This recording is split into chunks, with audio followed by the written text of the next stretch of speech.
ओम शांति। मुरली शुरू करने से पहले पूरी मुरली को एक बार देख लेते हैं बाबा ने मुरली में क्या क्या बोला है।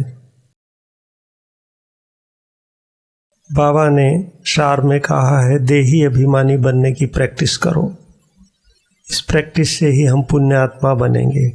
मुरली के अंदर 2 क्वेश्चंस हैं और मुरली की शुरुआत होती है, बाबा ने कहा है कि तुम रूहानी बच्चे अर्थात आत्माओं के प्रति बाप समझाते हैं, तो अपने आप को आत्मा समझना है। तो पूरी मुरली में स्टार्टिंग के टाइम में बाबा ने कहा है, इसकी प्रैक्टिस करो कि हम आत्मा हैं, शरीर नहीं है। बाबा ने कहा तभी परमात्मा को याद कर सकेंगे। आगे बाबा ने कहा है, बाबा शिक्षा देते हैं, अपने को देह नहीं समझो। और इससे संबंधित ही बाबा ने कहा है, यह ज्ञान एक ही बार सारे कल्प में बाबा आके देते हैं, फिर 5000 वर्ष के बाद यह समझानी मिलेगी। तो बाबा ने ये कहा है कि अपने को आत्मा समझेंगे तभी बाप भी याद आएगा, क्योंकि बाबा ने कहा तुमने आधा कल्प अपने को देह समझा है, अब अपने को आत्मा समझना है। बाबा ने कहा जैसे तुम आत्मा हो, मैं भी आत्मा हूं, परंतु सुप्रीम हूं। मैं हूं ही आत्मा, तो मेरे को कोई देह याद नहीं पड़ती है। बाबा ने कहा यह दादा जो है यह है शरीरधारी, मैं पॉइंट ऑफ लाइट और ये जो दादा है ये शरीरधारी। आगे बाबा ने कहा वह बाप निराकार है, यानी बाबा ने कहा हम निराकार हैं, यह प्रजापिता ब्रह्मा तो साकारी है। बाबा ने यह भी आगे कहा शिव बाबा का असली नाम ही है शिव। वह एक ही आत्मा है, सिर्फ वह ऊंच से ऊंच है, अर्थात सुप्रीम आत्मा है। सिर्फ इस समय ही आकर इस शरीर में प्रवेश करता हूं, वह कभी देह अभिमानी हो ना सके। देह अभिमानी बाबा ने कहा साकारी मनुष्य होते हैं, लेकिन परमात्मा तो है ही निराकार। उनको यह प्रैक्टिस हम आत्माओं को आके करानी है कि अपने को आत्मा समझो। तो फर्स्ट फेज मुरली का है, अपने को आत्मा समझो, शरीर नहीं। जैसे बाबा तो है ही आत्मा, सुप्रीम आत्मा है, तो बाबा को प्रैक्टिस करने की ज़रूरत नहीं है आके बाबा, लेकिन हम आत्माओं को प्रैक्टिस कराते हैं। बाबा ने कहा आधा कल्प तुम्हें ये देह का अहंकार रहता है, अभी तुमको सिखाता हूँ कि अपने आप को आत्मा समझो। फिर बाबा ने यह भी बोला सतयुग में ऐसे कोई सिखाता नहीं है कि अपने को आत्मा समझो। और बाबा ने कहा शरीर पर ही तो नाम पड़ता है ना, नहीं तो 1-2 को बुलाएंगे कैसे। आगे बाबा ने श्री कृष्ण के बारे में भी कहा, श्री कृष्ण भी शरीर का नाम है, नाम बगैर तो कारोबार भी चल नहीं सकता।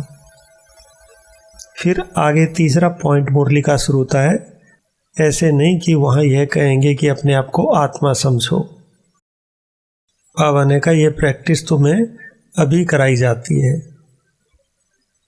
और देखिए बाबा ने कहा है कि आहिस्ते आहिस्ते थोड़ा थोड़ा पाप चढ़ते चढ़ते अभी फुल पाप आत्मा बन पड़े हो, क्योंकि देह अभिमान जैसे धीरे धीरे बढ़ता है तो आत्मा के कर्म पाप कर्म होते हैं, तो पाप आत्मा बन जाते हैं। चौथा पॉइंट मुरली का है, अपने को आत्मा समझ बाप को याद करने से ही वर्षा मिलता है। और इसके बाद 5वां पॉइंट मुरली का शुरू होता है, यह है गॉडली यूनिवर्सिटी, जहाँ भगवान पढ़ाते हैं। और भगवान पढ़ाते हैं देही अभिमानी भी वही बना सकते हैं। इस प्रकार का ये हुनर कोई जानता ही नहीं है, एक बाप ही सिखाते हैं।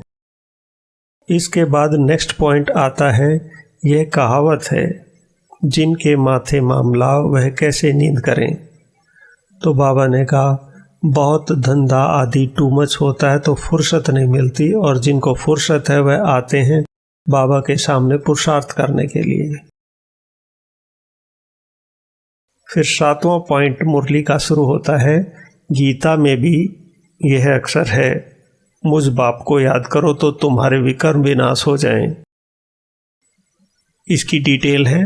8वां पॉइंट है, तुम बच्चे अभी ज्ञान को अच्छी रीति जानते हो और कोई भी ईश्वर को जानते नहीं हैं, इसलिए निधन के नास्तिक कहलाए जाते हैं।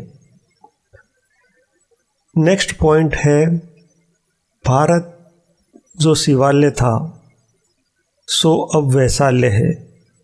फिर बाबा ने इस पॉइंट में बताया कि इसमें ग्लानि की तो बात नहीं है, ये खेल है जो बाप समझाते हैं। इसकी डिटेल्स बाबा बताते हैं। इसके बाद नेक्स्ट पॉइंट शुरू होता है, त्रिमूर्ति का राज भी कोई समझते नहीं है। फिर बाबा ने इस पॉइंट से संबंधित ही डिटेल्स बताई हैं। इसके बाद नेक्स्ट पॉइंट शुरू होता है, 11 नंबर पॉइंट। बाबा कहते हैं, बच्चों को शिव बाबा समझाते हैं, मैं एडॉप्ट नहीं करता हूँ, तुम सब आत्माएं तो सदैव मेरे बच्चे हो, ब्रह्मा एडॉप्ट करते हैं। तो बाबा ने कहा, तुम तो सदैव मेरे बच्चे हो ना, मैं तुमको बनाता नहीं हूँ, मैं तुम आत्माओं का अनादि बाप हूँ। इस पॉइंट से संबंधित है। पॉइंट नंबर 12 शुरू होता है, तुम सारी पुरानी दुनिया का संन्यास करते हो। इस पॉइंट से संबंधित बाबा ने डिटेल की है। इसके बाद पॉइंट नंबर 13 शुरू होता है, शास्त्रों में दिखाते हैं आत्मा भ्रिकुटी के बीच में चमकता हुआ सितारा है। इसकी डिटेल बाबा बताते हैं। फिर पॉइंट नंबर 14 बाबा ने कहा है, भक्ति का समय शुरू होता है, उसको भक्ति कल्ट कहते हैं। बाबा ने कहा, ये ज्ञान कल्ट अलग है, ज्ञान और भक्ति इकट्ठे नहीं हो सकते, दिन और रात जैसे इकट्ठे नहीं हो सकते हैं। इसकी डिटेल बाबा बताते हैं। फिर पॉइंट नंबर 15 बाबा ने बताया, तुम समझते हो हम ब्राह्मण ही आधा कल्प सुख भोगते हैं, फिर आधा कल्प दुख भोगते हैं। इसके बाद पॉइंट नंबर 16 बाबा का शुरू होता है। पॉइंट नंबर 16 के अंदर बाबा कहते हैं, बाप पहली पहली मुख्य बात समझाते हैं, अपने को आत्मा निश्चय करो, तब बाप की याद ठहरेगी। 16 की डिटेल है। फिर पॉइंट नंबर 17 आगे शुरू होता है। 17 नंबर पॉइंट में बाबा ने बोला है, तुम जानते हो लौकिक बाप है हद का क्रिएटर, यह है बेहद का। इसकी डिटेल बाबा बोलते हैं। फिर पॉइंट नंबर 18 शुरू होता है, बाप रोज रोज बच्चों को समझाते हैं, कहते हैं बाबा याद नहीं रहती। तो इसकी डिटेल आगे बाबा करते हैं। पॉइंट नंबर 18 के बाद पॉइंट नंबर 19 शुरू होता है, जिसमें बाबा ने कहा, तुम जानते हो बेहद के बाप से हम वर्षा ले रहे हैं। इसकी आगे डिटेल्स है। इसके बाद नेक्स्ट पॉइंट शुरू होता है 20।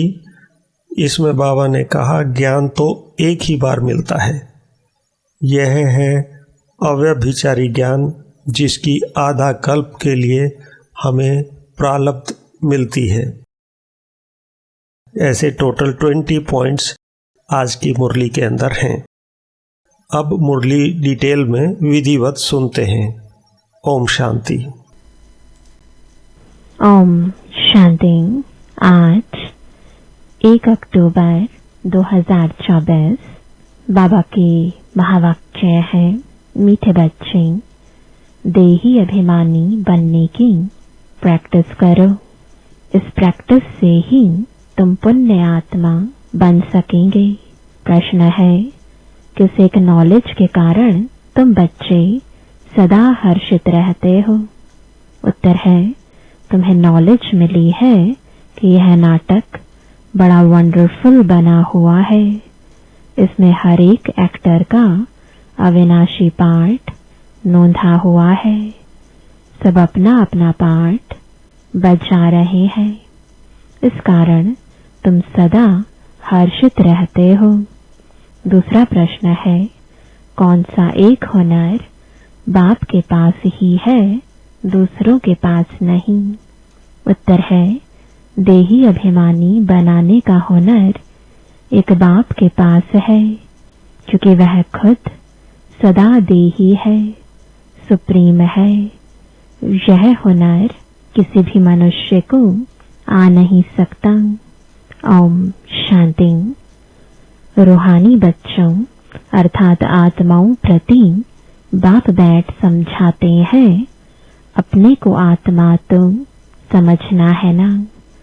बाप ने बच्चों को समझाया है, पहले पहले यह प्रैक्टिस करो कि हम आत्मा है न कि शरीर। जब अपने को आत्मा समझेंगे तभी परम पिता को याद करेंगे।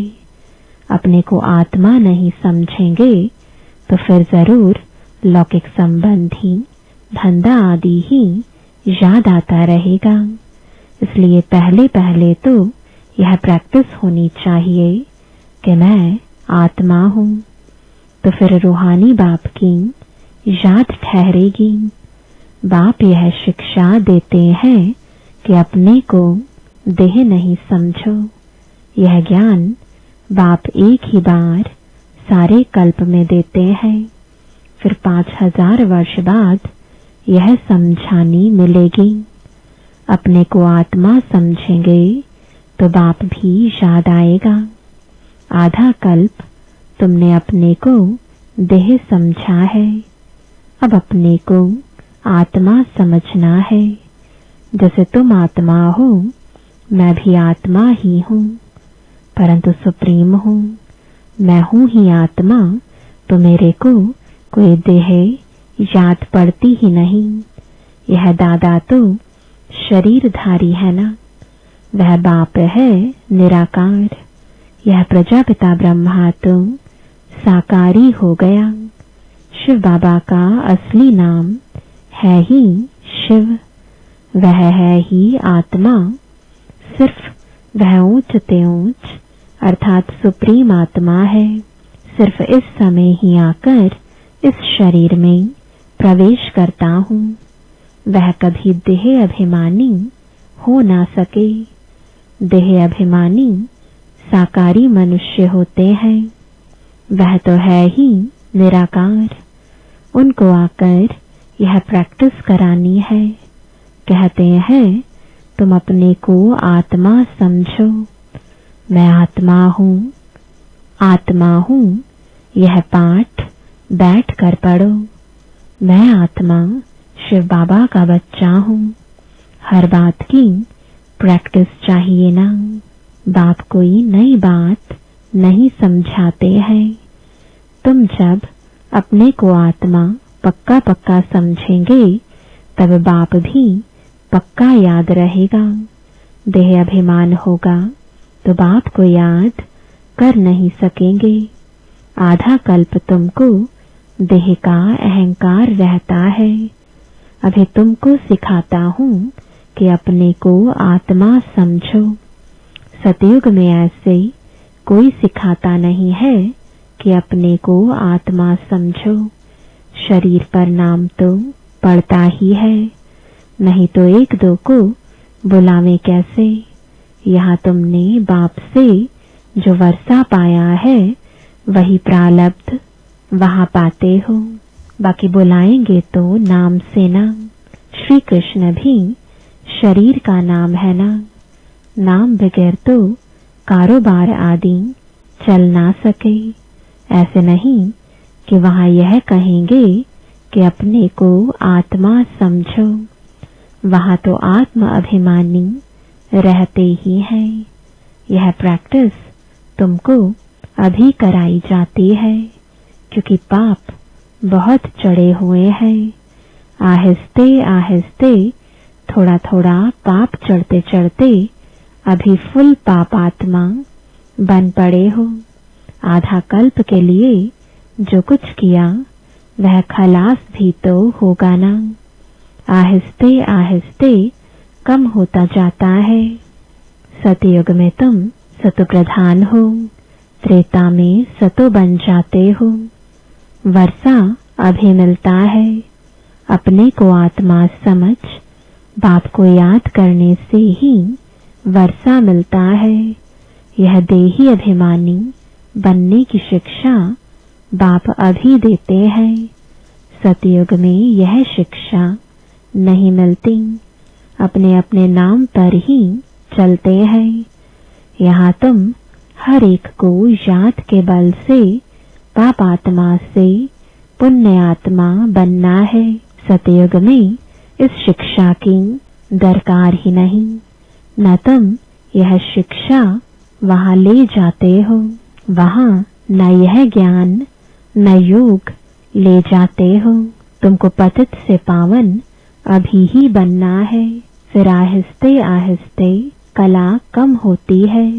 जैसे चंद्रमा की कला कम होते होते लीक जाकर रहती है। तो इसमें मूंझो नहीं। कुछ भी ना समझो तो पूछो। पहले तो यह पक्का निश्चय करो कि हम आत्मा है।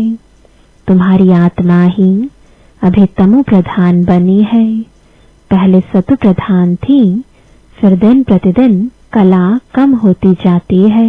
मैं आत्मा हूँ यह पक्का न होने से ही तुम बाप को भूलते हो। पहले पहले मूल बात ही यह है। आत्म अभिमानी बनने से बाप याद आएगा तो वर्षा भी याद आएगा। वर्षा याद आएगा तो पवित्र भी रहेंगे, दैवी गुण भी रहेंगे। एम ऑब्जेक्ट तो सामने है ना। यह है गॉडली यूनिवर्सिटी। भगवान पढ़ाते हैं। देही अभिमानी भी वही बना सकते हैं और कोई भी यह हुनर जानता ही नहीं है। एक बाप ही सिखाते हैं। यह दादा भी पुरुषार्थ करते हैं। बाप तो कभी देह लेते ही नहीं। जो उनको देही अभिमानी बनने का पुरुषार्थ करना पड़े वह सिर्फ इस ही समय आते हैं तुमको देही अभिमानी बनाने। यह कहावत है, जिनके माथे मामला वह कैसे नींद करे। बहुत धंधा आदि तो मच होता है तो फुर्सत नहीं मिलती, और जिनको फुर्सत है वह आते हैं बाबा के सामने पुरुषार्थ करने। कोई नए भी आते हैं, समझते हैं नॉलेज तो बड़ी अच्छी है। गीता में भी यह अक्षर है, मुझ बाप को याद करो तो तुम्हारे विकर्म विनाश हो जाएं। तो बाप यह समझाते हैं। बाप कोई को दोष नहीं देते हैं।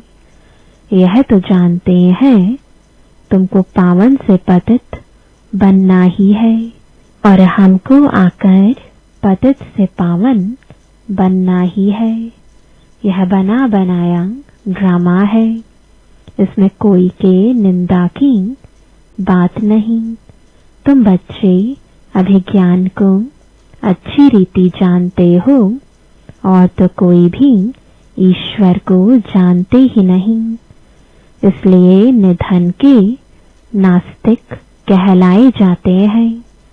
अभी बाप तुम बच्चों को कितना समझदार बनाते हैं। टीचर रूप में शिक्षा देते हैं।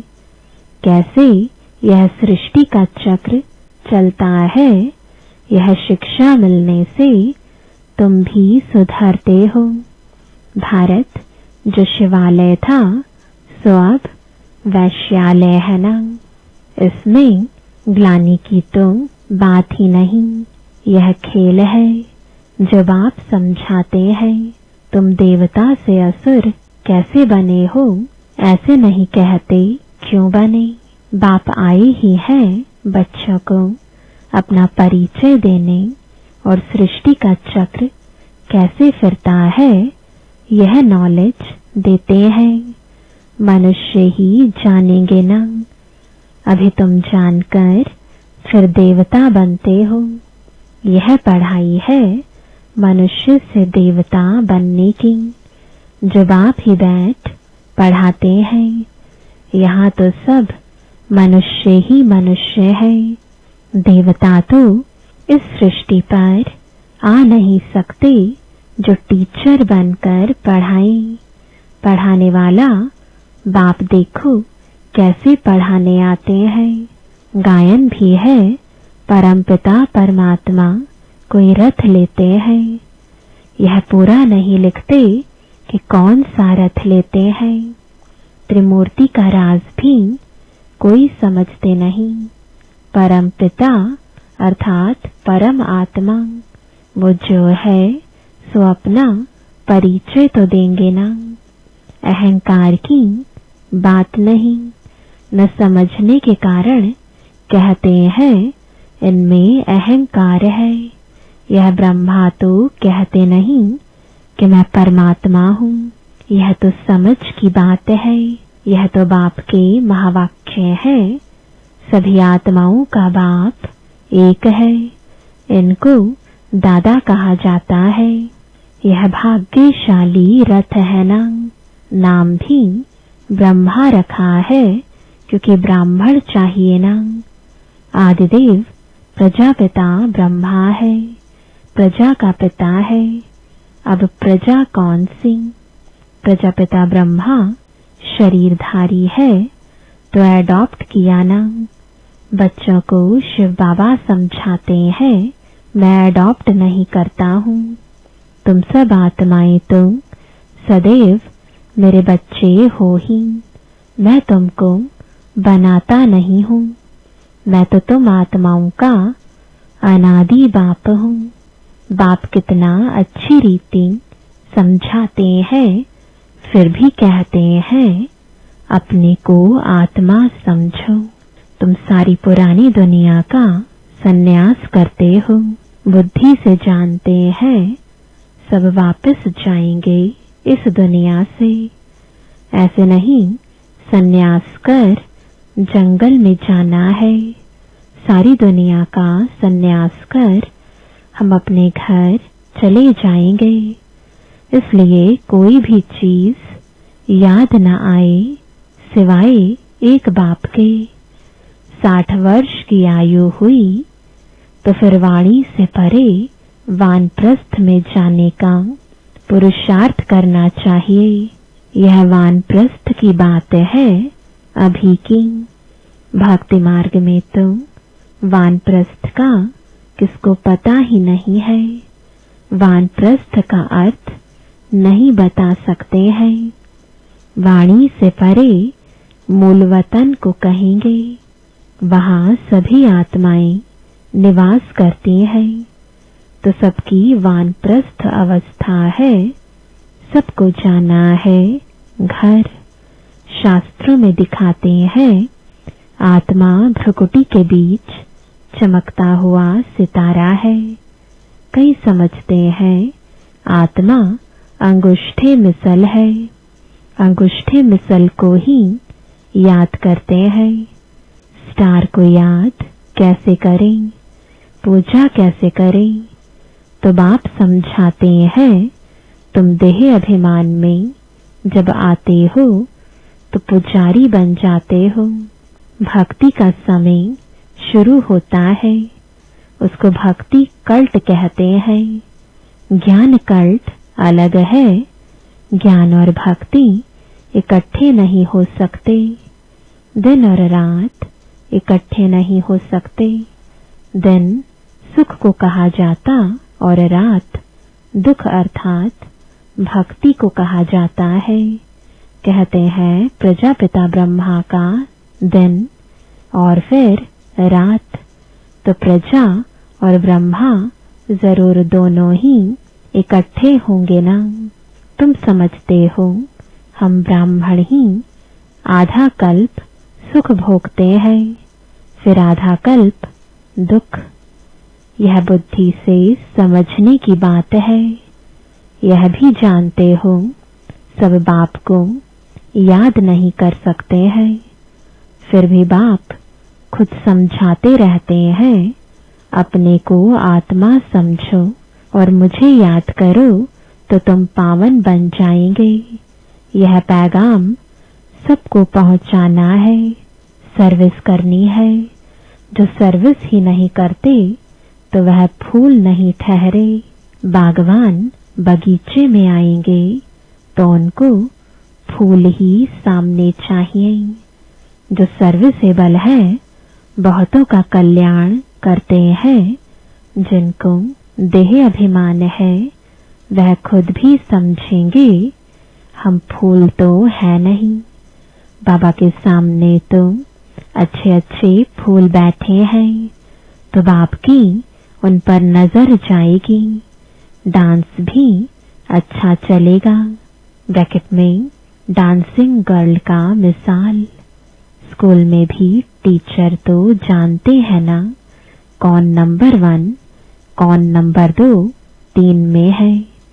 बाप का भी अटेंशन सर्विस करने वालों तरफ ही जाएगा।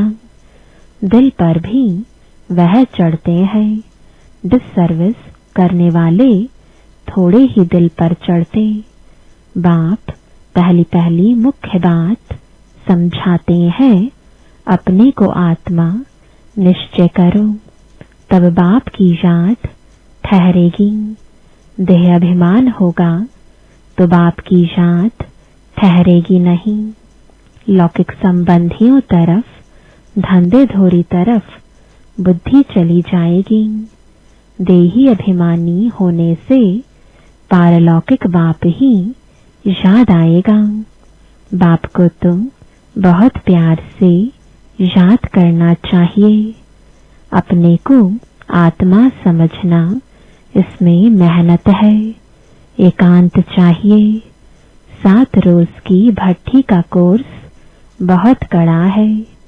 कोई की याद ना आए, किसको पत्र भी नहीं लिख सकते।